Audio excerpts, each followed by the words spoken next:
Fossils and Fiction, a show about ancient life, paleontology, and the stories we tell. The show is produced by me, Travis Holland, on Wiradjuri country with the support of Charles Sturt University. Enjoy!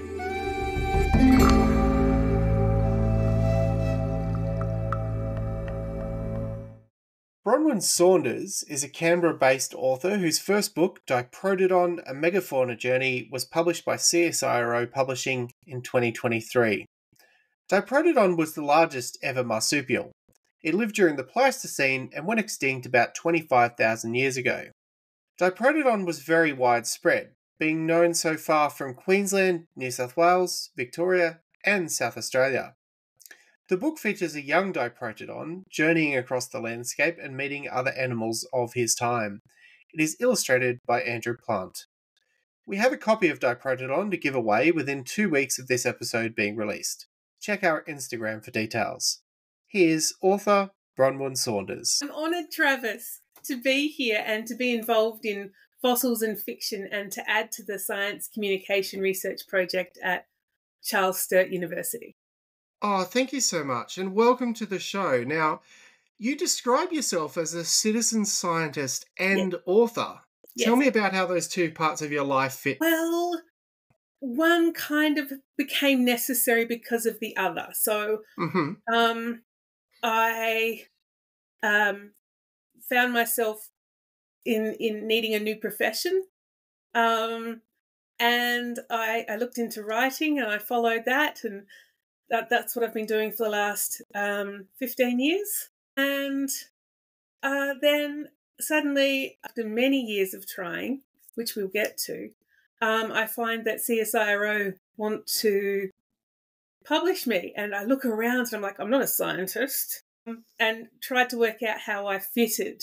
And citizen scientist is a good catch-all because it captures the interest. It embraces the idea of informing people and not educating, but informing people about megafauna and the passion and the where the book leads.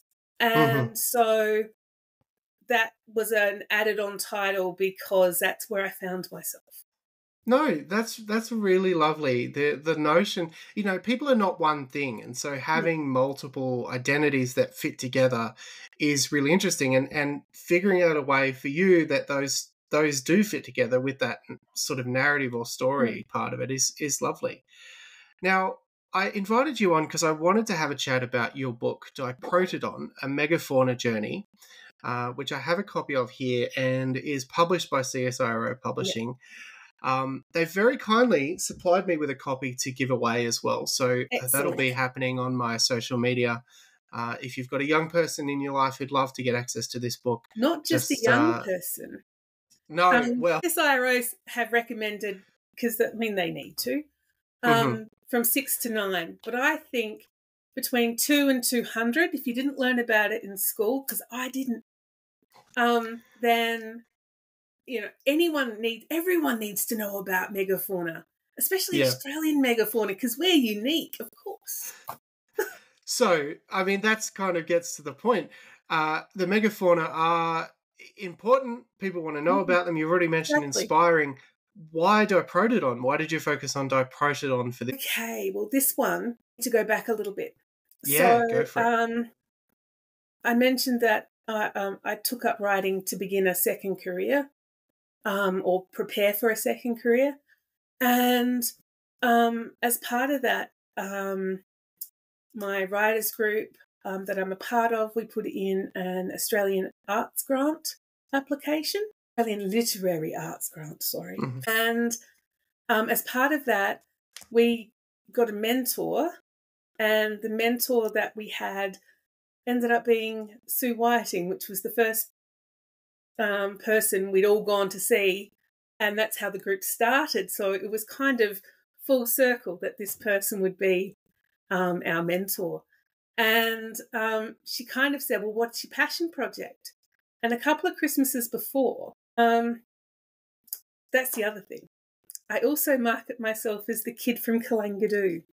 And when I was a kid, we would go to the Narracourt Caves because that's quite close to the Narracourt Caves, and it was a thing to do and it sounded good. You know, you could do that annually. And so we did. My whole primary school, we would go there annually and see the caves. Now, having a wonderful experience and seeing Flinders University signs everywhere when I went, I knew that Flinders University was the best university in the whole wide world. No offence, Charles Sturt University. Anyway, so I was determined to go and study at Flinders University when I was finished high school. And lo and behold, I meet my future husband there, and I take said partner back to Kalangadoo to show him where I grew up because he's from New Zealand. His name's Rod. And I show him the Narracourt Caves. But while I'm there, I notice how much has changed. And suddenly, megafauna exist. Now, there is a picture that I sent you that is I think it's titled "The One That Started the Book." And that's the moment that I fell in love with Diprotodon. So I took my husband and I learned about megafauna for the first time as an adult. I think I was engaged at the time to Rod, and I fell in love with that animal. It was amazing. And while I was there, though, we went on the tour, and to this day, I honestly believe that a tall tale was told by either me mishearing or the person who was showing me through. But we won't point fingers because it's amazing. And I love the Narracourt Caves. So that's aside. And I actually thought the Diprotodon was carnivorous. Oh, right. And that's how I left. And that was like, oh my God, this is amazing. Yeah. Imagine being chased by this animal. And I'm giving the statue a big hug. And then I just was I had to find out everything about Diprotodons, everything. So I started doing my own research. And then Sue says, what's your passion project? And I'd imagined a fiction story involving Diprotodon. Now I know is not carnivorous, but is a herbivore, which isn't disappointing. Much preferable, in fact. It's 150 kilos, that's a lot. So Diprotodon is often described as a big wombat. It's not really a wombat, but I think that gives you a decent picture of what you can picture, right? And of course, there's a lovely, several lovely drawings, but certainly on the front page of your book, and we'll share some of those photos you're talking about as well, so people can see those stats. Why do you think it's important for kids to know about Australian megafauna? You said you grew up not knowing much about megafauna, and only as an adult did you really discover them. As it turns out, my science advisor is Rod Wells on the book, and I went back after starting my passion project of Diprotodon, and went, what else do I need to read? And I was very fortunate, and Rod Wells had some time, and I've been in touch with him since I started researching the book. And he pointed me in the right direction as to what to read. And there was so much I didn't know, and it was all amazing. And it blew my mind how much I didn't know. And I'm like, entire generations. I mean, he actually discovered it in, I think it's 76, right?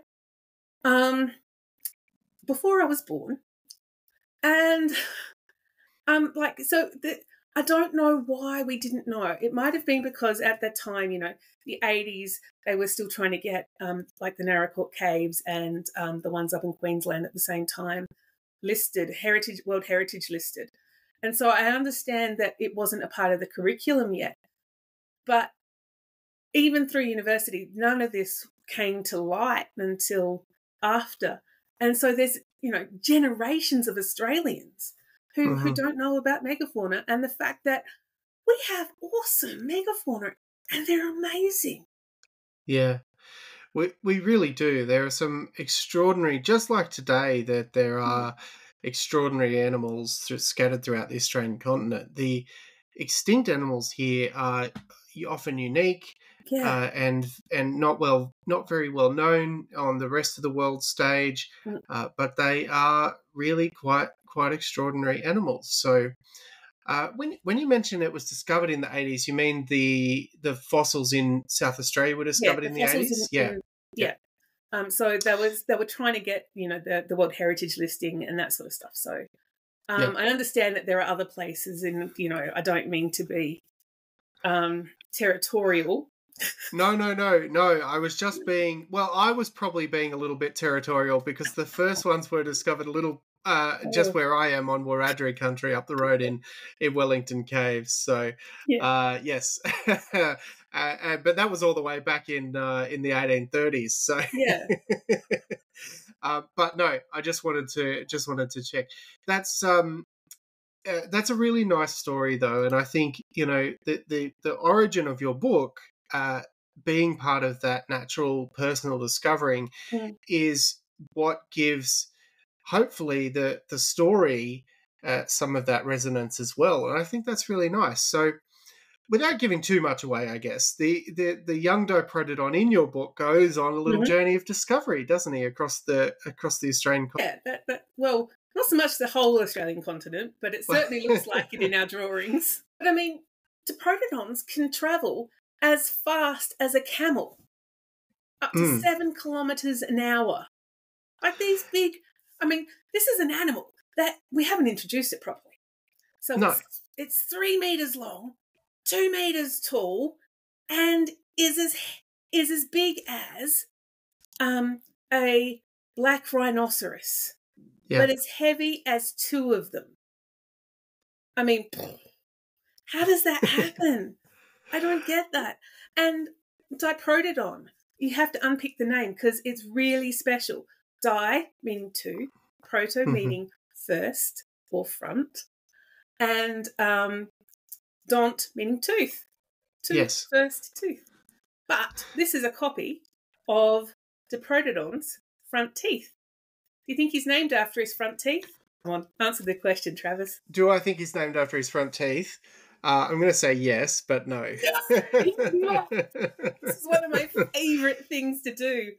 And then I get to reveal the fact that it's got tusks in its lower jaw. That's right, of course, which is And very similar to other later marsupials like kangaroos. Yeah. yeah, and it's just amazing. And wow, I mean, how can you not get excited about that?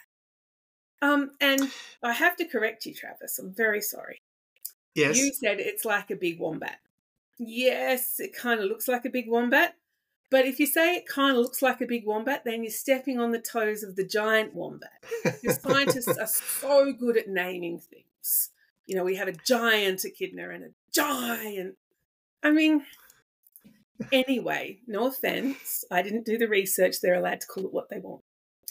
But so we already have a giant wombat. Mm, And we made a fairly distinct decision to not feature the giant wombat in the book. However, can I let you in on a little secret? yeah, please. Yeah. Okay, in the book, so I'm holding the book. I'll show you the page in a second. I'm just finding the first page. So the first page, in here, this animal is the only one that's not named. And you only get to know this if you talk to the author or the illustrator. This book, this animal here, so this is on like the first Yes. page. That animal is a giant wombat. But we Giant chose not wombat. to reveal it because we didn't want to confuse people about Diprotodon and the giant wombat because they're very Mhm. separate animals. Professor Broderick Wells would like it known that no, a Diprotodon is not a wombat. Yes, No. no, they're not generally related. I mean, we as humans like to class everything, and Diprotodon is the big umbrella term for a lot of the animals and the family and all of that, and that's fine. but they're not wombats. Diprotodons are the end of their line. Okay. Now we have that fixed, and I get a tick from Rod. Yeah. So what was the research process that you went through? You've mentioned your scientific advisor a couple of times. Yeah. What, because I think people might often look at children's books and think that they're just highly simplified. But in order to get to the point, in order to get to the essence of the information that you present for the kids, you do have to do a lot of research, of course. So what was that process like? Every paper on a Diprotodon that exists. I have translated the Latin and the Greek. I have just undone all of the knots and read and reread and processed and do as much work as you do. That's why I'm happy to call myself a citizen scientist, because I've earned the title. I may not have the degree, but I've certainly done the work. And it's not just simplifying the words, because if you don't use the actual term, you lose the essence if you oversimplify. Mm. So you need to keep things like crepuscular. You can have the word nocturnal, meaning nighttime. People know that. You're just introducing another term and you explain it. So it's about working out, okay, I think people and children are just little people. And, they say dinosaur names better than we do. That's often the extraordinary thing about kids. Like, dinosaurs obviously are the key case study there is, they can say, dinosaur names all day. Yeah, every day. And read about them. And so the assumption that we should be, oversimplifying things, you need to make it accessible, but it doesn't mean you strip all the detail out. No, you don't strip out the detail. And it's working out what to put in and what to leave out. And I sometimes had to fight to keep words in. Like, no, this is really important for this reason. No, we need the word prehensile. And describing, what prehensile is, and it means to grab or hold on to. Yeah. So having an extra limb and getting the kids excited about it. So what I do is I translate it and I understand it and I write it in simple phrases that I understand, or what I like to call Bronwynese. So I have notes about all of the papers. So they're simplified so I get it. And if I can get it, if I've got it in Bronwynese, then I can turn it into a story. So I make it so I can understand it first. So not dumbing down, simplifying and explaining what's necessary. Yeah, and make it fun. I made my children and my husband go to Monarto Zoo so I could observe black rhinoceroses and see the white rhinos eating and record how it ate and how it moved. My poor children, we went on, because of course we were there for Christmas, so we went the day after Christmas on the hottest day of that year and the busiest day of Monarto Zoo. That's what authors do to their families, to learn about topics that they're still trying to wrap their head around. And I still, when I was, you're trying to get the movements and the sounds and how the lips move, and I've recorded a rhinoceros. Yeah. And that's what you do. And that's how you make it accessible to people. You make it accessible to you and you just start explaining it and sharing it. And I'm really fortunate because I get to present, or have been able to present, at the Australian National Botanic Gardens during their Megafauna series. And so there are all the animals in the gardens. Oh, that's in July. In Canberra every year. And it's amazing. And I get to present there and just excite children and scare adults. We'll make sure we put some information about that in the show notes as well. Thank you. If people can get along in July and check that out, that'll be great. Now, so in addition to the Diprotodons, you feature a sort of parade of other megafauna, the giant short-faced kangaroo, who I actually wrote about recently myself, There's a giant crocodile. You've got Mhm. Thylaccoleo, the so-called marsupial lion. Yep. Megalania, which is a sort of forerunner, I guess, to our large lizards nowadays, the goannas and whatnot, Yep. and the mihirungs, which are these sort of Oh, is that how you largish say it? theropod birds. Nihirungs? Mihirungs. I only Oh, know that because I interviewed Adam Yates yep. from the Museum of the Northern Territory several months ago, and he's a Mihirung researcher amongst other. Okay. So Mihirungs. I just call them mirrorungs. Mihirung. Okay, Okay. look, I don't think anyone's going to pull you up. Yeah, they do. Yeah. If I get something wrong and there's an adult around, I'm going to be corrected, particularly here Well, in Canberra. well, now I'm second guessing my own pronunciation though. So That's okay. I figure I'm allowed to because I read it. Haven't heard it. Absolutely. But why are all these creatures so interesting? Why this parade of other megafauna? You could have focused just on the diprotodons, but you threw them Oh, all in there. look, it's my illustrator. My Mm-hmm. illustrator is amazing.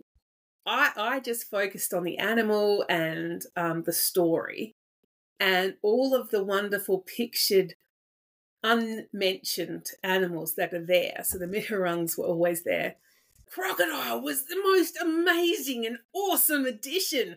How we got that there was just brilliant. But that's because of the perspective and understanding of what a picture book is, and my illustrator, who has an amazing background. He's actually a zoologist. Yeah. Yeah, I mean, So your illustrator is Andrew Plant, and yeah. Andrew, we're going to So talk all that's about great his to art. Yeah, it's going to be a really good chat. he wears so many hats. You have to tell me if he has more than one head, because he's a theatre director, um, and crafter of the sets of theatres. He does painting. He does murals. He does teaching art at schools. He does his own books. He does so many things. He's amazing. I'm the fortunate one. I'm learning from all these people. From my professor Roderick Wells, from Andrew Plant. So I'm fortunate to be on this ride. This is very similar, I guess, to the reasoning that I take into doing this whole show. Really, is it's a good excuse just to talk to people and find out interesting things and the things that they're passionate about. Absolutely love it. So, Bronwyn, who else are some of your author inspirations? You Well, I mentioned, have a couple of yeah. examples here. So my mentor, Sue Whiting, I Mm-hmm. have to say, she has been amazing, and she's now my good friend, as she's no longer doing editing. But that's okay. Everyone has to move on. But Sue Whiting will always be the biggest influence. I must say that I have originally envisaged that Diprotodon would look more like this. This is a Walker Books Mm-hmm. book. And what you have here with Desert Lake is the facts and the story together, and they're in different fonts, so you can tell them apart. And that's how I originally wrote Diprotodon. So I imagined that it would look like this, and rather than how it does. I must say, CSIRO have done an amazing job and have done the topic so much justice that I'm so glad they're my publisher. But this was the biggest influence when I originally started writing Mm-hmm. Diprotodon. So that's Desert Lake. Who's the The author and the author is illustrator on that Pamela one? Freeman. And yeah. Okay. And the other one, I must say, the other two, because it's fossils and fiction, this was one of my alternative. I came across this after I'd finished writing Diprotodon, but Elisa Darlinson is, as you asked, who are my influences and that sort of thing in terms of writers. Elisa, definitely. But with the way I thought I might have to do it. For anyone who's just getting the audio, that's Stripes in the Forest by Elise Darlinson. Yeah, no, and it's about the thylacine, of course. That's all right. Yeah. And this one's Circle by Jeannie Barker. Mm-hmm. Now, Jeannie was important because I wasn't sure how Diprotodon might end up looking, and she does photographic murals in her pictures. And I've been very lucky to see here in Canberra a display of how she takes the photos of these huge collages that she makes. And I was like, okay, that's something I can do because I'm not that talented with a pencil. Not knowing what Picture Book does and how they do it and all of the publishing side of things. So you have to go through the whole process. And you're like, well, what if I had to do it myself? Jeannie Barker was definitely an influence and is one of my favourite. This book is about this is Circle. This is about the navigation of particular birds and the migration. Yeah. Birds are a really nice introduction to watching wildlife because they're so widespread. Absolutely. There's so many of them, and you can watch them all day. So, I'm really getting into bird watching lately. Actually, it's I can't say it's snuck up on me, but it's come from listening to another of my recent favorite podcasts called Death by Birding. So, okay. I recommend that one. Yeah, to but not people the as start well. of it. Don't die.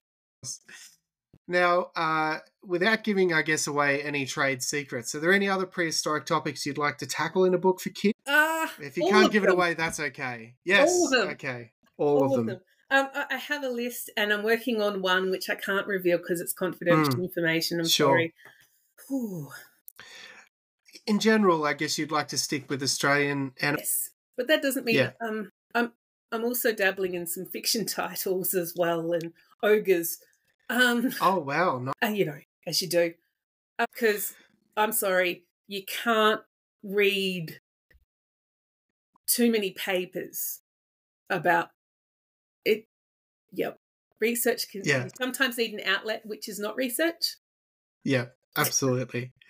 We will put your website or your Facebook page in the show notes so people can follow your career and look forward to the next book, whatever it happens to be.